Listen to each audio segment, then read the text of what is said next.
Hey there, darlings. Welcome back to the Farmer's Table. My name is Jess, and I'm getting started on our dinner for the evening. I thought I would invite you guys into my kitchen. The week before Thanksgiving, it's like before the marathon, how you train matters. Not that I'm really doing anything towards Thanksgiving. I'm just trying to cook dinner, and I always plan some relatively easy meals the week before Thanksgiving, because as we lead into Thanksgiving week, I need to do like a whole bone broth day, and I need to prep some different things for Thanksgiving. I like to make my cranberry sauce ahead of time. I did a video of that last year. I'll put a link to it down below. And you know, I don't know about you, but when I spend an afternoon in the kitchen doing lots of things like that, like if I make a bunch of bone broth and I'm canning it and I'm making cranberry sauce and I'm preserving different things, I really don't have a lot of steam left when it comes to feeding my large family dinner.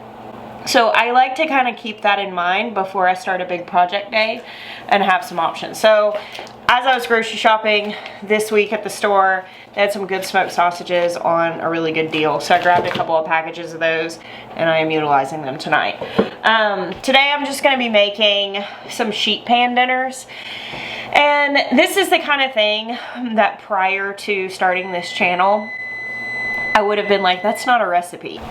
However, I'm learning the value of inviting you guys in to pull up a chair with me while I cook dinner, because honestly, sometimes we just get stuck in a rut and we forget the obvious things. So if I can tell you one of my obvious easy dinners, it's going to be really simple. You don't even need a recipe to follow. It's great. I've shared something valuable. So today I have the smoked sausage ring. I have one that's jalapeno. I don't know how spicy this is. I've never purchased this before. So I'm going to cook that one on a separate pan. I have one child that is like really sensitive to spicy things. Sheet pan dinners are just that. We're going to put everything on a baking sheet and cook it all together. This is incredibly versatile, and it looks different throughout the year depending on what's coming in the garden. In the spring, late spring, you'll see like summer squash, zucchini, and that sort of thing on my sheet pan dinners.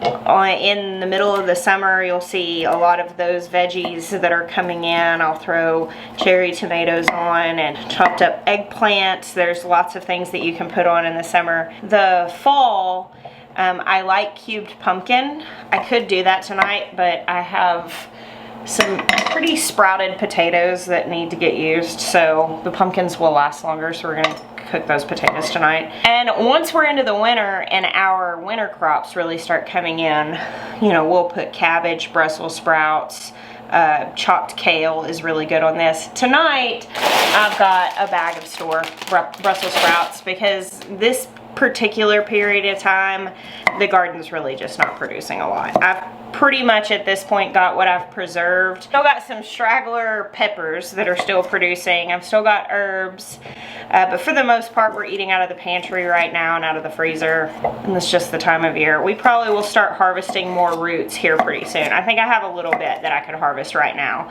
and then in another month or so my brassicas will really start being something that I can rely on. Alright, so I am chopping up this sausage into just little bite-sized pieces. Chop this smaller if you want, but I don't want them to cook too fast. I want to try to keep everything on this pan relatively even, and I'm just laying this out in a layer. I have these potatoes. They've started to sprout. They're not too bad because they're actually in the bottom of the bin. And with these, because they were in the bottom, these eyes are pretty superficial. Eyes, that's what you call it, sprouts on potatoes. So I can pretty much just rub them and they come off. If they're deep, like if a potato is really sprouted, the eye may go deep down into the potato. You can just cut it out. I mean, honestly, eating it's probably not going to hurt anything, but just for the sake of a more consistent texture. And I'm going to chop these potatoes roughly the same size as my bites of sausage. So I just don't want them to take a lot longer to cook, but I also don't want them to cook a lot faster either. My whole point of putting this all in together is that I want it to all come to being done at the same time. I'm actually going to put the Brussels sprouts on a separate pan. I'm gonna do the sausage, the potatoes, and some onions here on this pan and put it in. We like our Brussels sprouts a little more thoroughly cooked, and so I don't want to risk this stuff being burnt. I could potentially cut the Brussels sprouts just smaller, and that way they would be for sure done. But also the other issue is I'm cooking for quite a few people, so I don't think I can really fit enough food as what we need on one pan. So if I've got to split them up anyway, I'll just do the Brussels sprouts on a separate pan. So to get these eyes off, I'm just rubbing these potatoes with a towel, and it just takes them right off the outside. If they were, more deeply sprouted, it might be more difficult than that, but a lot of times when they're superficial, that'll take care of it.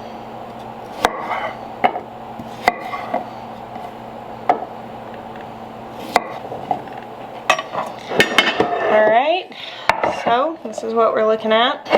I was talking to one of my friends the other day, and he was saying how, you know, end of a long work day, he and his wife had both been working all day, and neither one of them really felt like cooking dinner. So dinner time rolls around, and they didn't have anything simple to do. They didn't have anything defrosted. So they ran down to the grocery store and ended up going to like the hot food counter at the grocery store, buying like, you know, chicken strips and mac and cheese and whatever, you know, a hot meal at the counter of the grocery store. And he said that when they got home, it had cost something like $60 or $70 for their family. And they don't even have a real large family, just them and a few kids. And at the end, he said it was just not great food. They felt cruddy after eating it, and they were $70 lighter in the bank account. And he was like, we can't do this. This is no good. It was funny because I was talking to him about this, you know, like, yeah, I totally get it.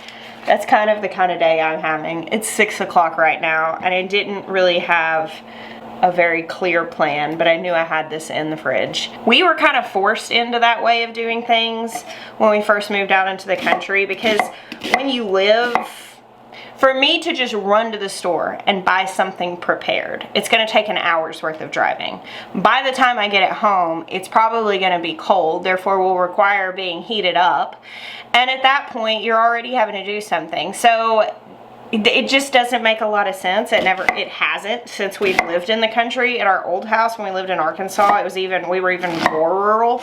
It was like a 45-minute drive to anywhere to get anything. And that is where I totally adopted the, you know, habit of looking ahead at the weeks. And if we have a whole lot of sports stuff, or if we've got just a bunch of stuff going on, having some dinners that I know are going to be super simple. Because, I mean, if I weren't talking to the camera, this would take me 10 minutes to put in the oven. A lot of convenience foods are going to take 10 minutes to put together. Like I said, if I went to the store and bought something already prepared, by the time I got it home, I'd have to put it in the oven too and heat it up. And also, apart from conveniences, y'all, I'm about to just start crying while I talk to you about this. I'm just so emotional about making real food normal. It's the onions. It's the onions. Apart from that, even if I wasn't trying to have a fast dinner, this is a good dinner. It tastes really good. It's, you know, it's nourishing, it's good food. So I'd be happy to serve this, even if it wasn't just a time crunch situation. All right, Brussels sprouts. So I still buy Brussels sprouts from the store. Brussels sprouts are actually pretty difficult for me to grow in the heat. I still manage to grow some, but I don't grow a whole lot of them because they're just a gamble. If I put them out in my high tunnel, it just depends. If it gets really warm, they're gonna go to seed, and I'm not gonna get a harvest. So I don't like to gamble with like the whole high tunnel, but gosh, if I could guarantee that I was gonna get to eat the Brussels sprouts, I would just plant gobs of them. Homegrown Brussels sprouts are insanely good. They're like, the texture is so light, but I'll eat a store-bought Brussels sprout. It's better than no Brussels sprout. Now, this vegetable I think has got the worst rap of all the vegetables, because if people have only ever had like a frozen or boiled steamed Brussels sprout, I will tell you what my kids say. And I'll let you know that in our house we don't do a lot of potty humor because I don't like potty humor, but my kids say they taste like a fart. Like, the like one time they've had them. And honestly, I wouldn't repeat it except for it's kind of accurate. So a roasted Brussels sprout is a completely different thing altogether. I do like it when they get a little crispy on the outside and the leaves that fall off get kind of crispy. They taste like a kale chip, if you've ever had a kale chip. But I like the Brussels sprouts themselves to get soft all the way through and to be able to like caramelize a little on the edge. Because of that, when they're real big like this, store-bought Brussels sprouts are usually pretty big. I like to cut them one Brussels sprout into about 6 pieces, so we're getting these little kind of similar bite-sized pieces. Like I said, I'm doing these on a separate tray, but if you were doing this all on one tray, just make sure that they are a similar size to your potatoes and sausage, and they should be cooked enough in that amount of time. I will point out, putting this much food on a tray like this is going to create some measure of steam because food has moisture in it. When moisture gets hot, it typically lets off steam, and steaming things will keep them from crisping. So I'm going to put oil on these, and the potatoes may get a little bit crispy. Putting the Brussels sprouts on a separate pan is going to hopefully lend to crispier potatoes because Brussels sprouts being a plant vegetable, these have a lot of moisture in them, and therefore they're going to let off more steam.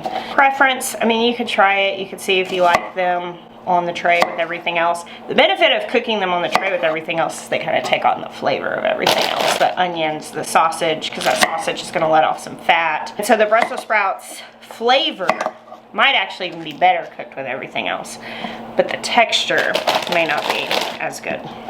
So when it comes to roasting Brussels sprouts, you may have had roasted Brussels sprouts. They've gotten pretty popular in the last handful of years, especially in like, you go to restaurants that are more or less cooking more seasonal. I see Brussels sprouts on restaurant menus way more than I did like 10 years ago. There's a really, really good series on Netflix. I think it's on Netflix. I'll have to look it up and see because I don't know off the top of my head. I'm pretty sure it's Netflix. It's called Salt, Fat, Acid, Heat. It started as a cookbook. The cookbook's really good also. But the author of that, they did a 4-episode TV series with her and dove into each one of those things, the elements that like make cooking good. Salt, fat, acid, heat. And if you are like eager to really either up your game in the kitchen, or if you're just wanting to learn to cook from the first time, I really suggest watching that. Or if you just enjoy food and you enjoy beautiful cinematography and, you know, just lavishly talking about the greatness of food. If food is your love language, like me, it's a great show and it's a great book. But it really reiterates that in cooking, you're looking for a balance in anything you eat. Like, even if a flavor is really, really good, if it's the only flavor and it's not like offset with anything, you're not really experiencing that flavor in its full potential. So like with Brussels sprouts are brassicas. If you've never eaten roasted Brussels sprouts, you know, think of cabbage, you know, like they're very similar plant to cabbage, they're related. And when you roast them, it really does, I would say, kind of mellow out the flavor, whereas if you steam or boil, you're really intensifying that flavor. They're a little bit more mellow. You get some more of those kind of caramelized and charred bits around the edges, which adds its own flavor profile. But really, to set off roasted Brussels sprouts, it's good to add some other flavor factors. So one really great thing to put in roasted Brussels sprouts is some sort of fat. And this is why I'll get to talking with my hands and I need to pick the knife back up because it's already 6 o'clock and I haven't cooked dinner. You'll see on a lot of menus some sort of like fatty pork is very popular, like bacon, pancetta, prosciutto. These are all things that are very commonly paired with Brussels sprouts because they're bringing that saltiness, a lot of times the smokiness, and they're bringing fat in, which really complements the Brussels sprouts well. But to really set it off, you need some acid too. And so what I typically like to do is I'll start these with some sort of fat or oil on them, some tallow or you know, maybe some avocado oil, something like that, salt and pepper, and I'll put them in the oven and I'll roast them for like, I don't know, 15 or 20 minutes. And then I'll come in and I'll take diced prosciutto is one I like to put on and cut it up. If I've got some cooked bacon in the fridge, I'll cut up a couple of pieces and throw it in there. I'm not really looking to cook that stuff. That's why I put it in towards the end, because it's already cooked. I don't want to burn it. But I put that in that last like maybe 7 minutes so that it will release some of that fat and meld a little bit. And then when the Brussels sprouts are done, 25 minutes, maybe 30 tops, it really depends on your oven and how big you cut them. I take them out and I splash it with a splash of some sort of vinegar. Apple cider vinegar is good, balsamic vinegar is good. Just some sort of acid. You could do lemon juice, would also work. It's gonna bring a brightness to contrast the fat of that pork. And oh man, roasted Brussels sprouts, one of my favorite things. You can also throw like craisins or raisins in whenever you put your meat in, which is going to add a pop of sweet with that salty and fat. And then the backdrop of all those flavor is the lovely crispy edged Brussels sprouts. I just love food, can you tell? So I'm cooking all of these even though I don't think my family's gonna eat all of them in one sitting.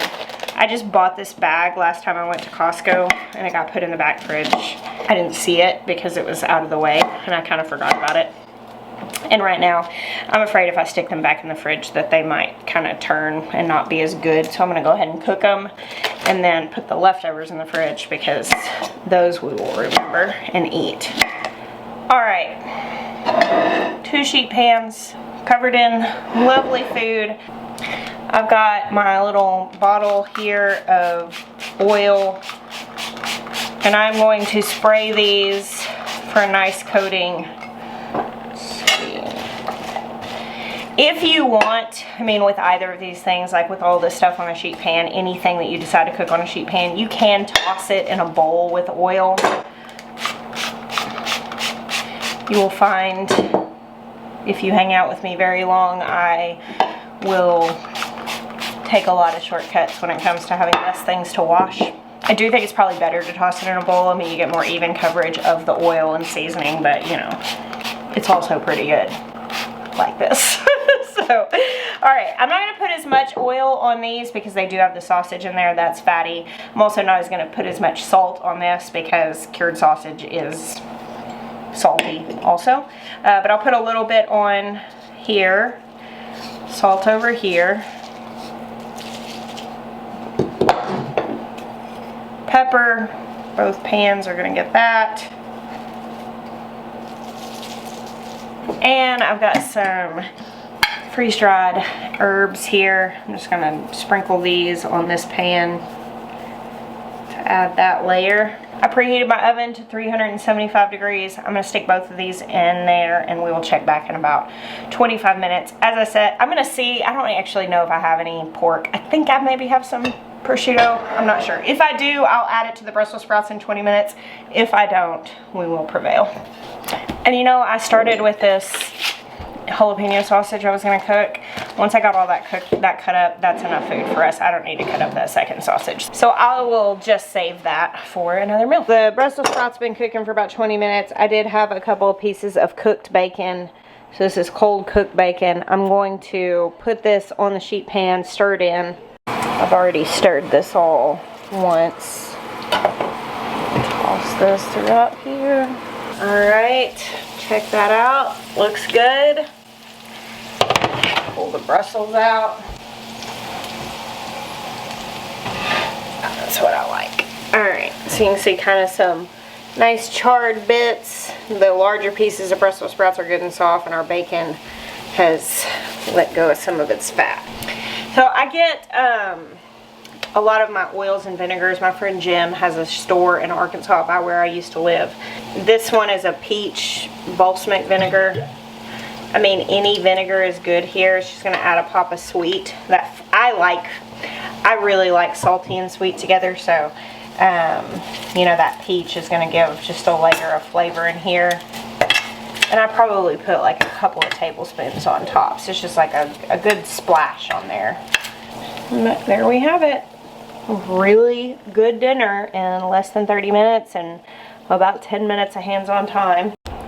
And I think, kind of most importantly, very affordable. Maybe for my whole family, we're gonna eat for, I don't know, 15 bucks or so. Figure out exactly like what an onion costs and all that stuff. I don't know. I mean, like, obviously I'm pulling stuff like that out of my pantry. But this is a relatively affordable dinner. I think I paid like $5 for that sausage, some potatoes, some Brussels sprouts, an onion, a couple pieces of bacon, and we have a really good dinner that we're gonna feel good at the end of eating, and that was pretty simple. Keeping stuff like this in mind, I think, is really beneficial whenever grocery costs are high, whenever we are busy. I love real food. I love talking about real food. I love cooking real food. I love when I get to spend 2.5 hours making dinner, but I don't every day. Many days it looks something like this. Just a quick look at what this plate looks like. Roasted food like this is a great opportunity to eat some ferments. This is some kimchi I had in the fridge. This kind of plate of food is very common in our house. I am really looking forward to eating this. So I hope you guys enjoyed this. Let me know if you do something like this. What do you like putting on your sheet pan dinners? Oh, yeah, I'm trying to close it out. But one thing I really, really love is bell peppers. Like, that's something that I really love throwing on sheet pan dinners. But I'm answering my own question. I'd like to know your answer. Thank you guys for hanging out with me today and all the days of you. God bless you. Until next time.